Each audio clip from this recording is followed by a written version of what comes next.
Apa perasaan you masa tu bila anak you bagi surat tawaran masuk universiti dan perlukan duit sekian-sekian dan you tak boleh sediakan?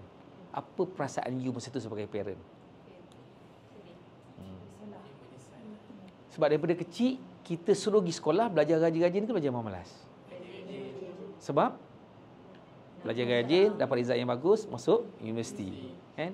Tak kisahlah dapat kerja apa pun tak kisah sebenarnya. Tapi nak masuk universiti tu penting. Kan? Walaupun ada orang cakap tak masuk universiti penting. No. Pada saya masuk universiti penting. Dia bukan masalah you dapat degree tidak. Tapi pengalaman you belajar dekat Menara Gading ni different sebenarnya. Okay? Jadi, bila kes macam tu, anak boleh belajar, parent pula tak ada duit. Problem kan?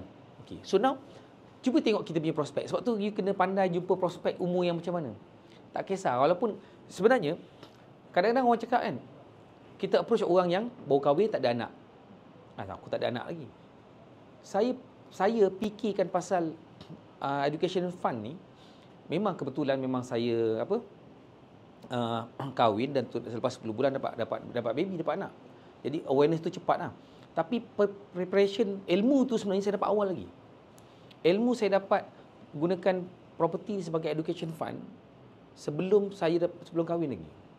Idea dia sebenarnya simple je. Sebab saya punya dulu belajar memang saya didoktrinkan. Ni cerita pasal doktrin banyak kan.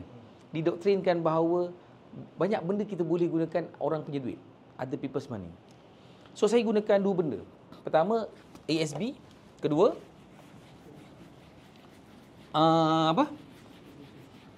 kedua property.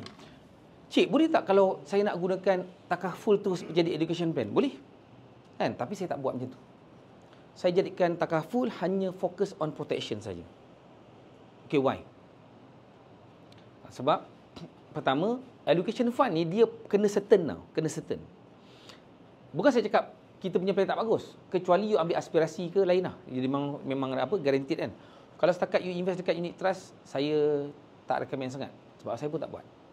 Saya hanya fokus pertama medical card plus hibah untuk parent dan critical illness juga TPD untuk anak. Sebab kalau mati lah, dia bukan tanggung kita. Kita tanggung dia. Tapi kalau dia TPD, kita kena tanggung. Kalau dia sakit kritikal, kita kena tanggung. So saya asingkan. So sekarang ni katalah ini education fund, ini protection. So bila you jumpa prospek, you sembang pasal macam biasa, kita nak approach ni paling senang gunakan trending punya isu.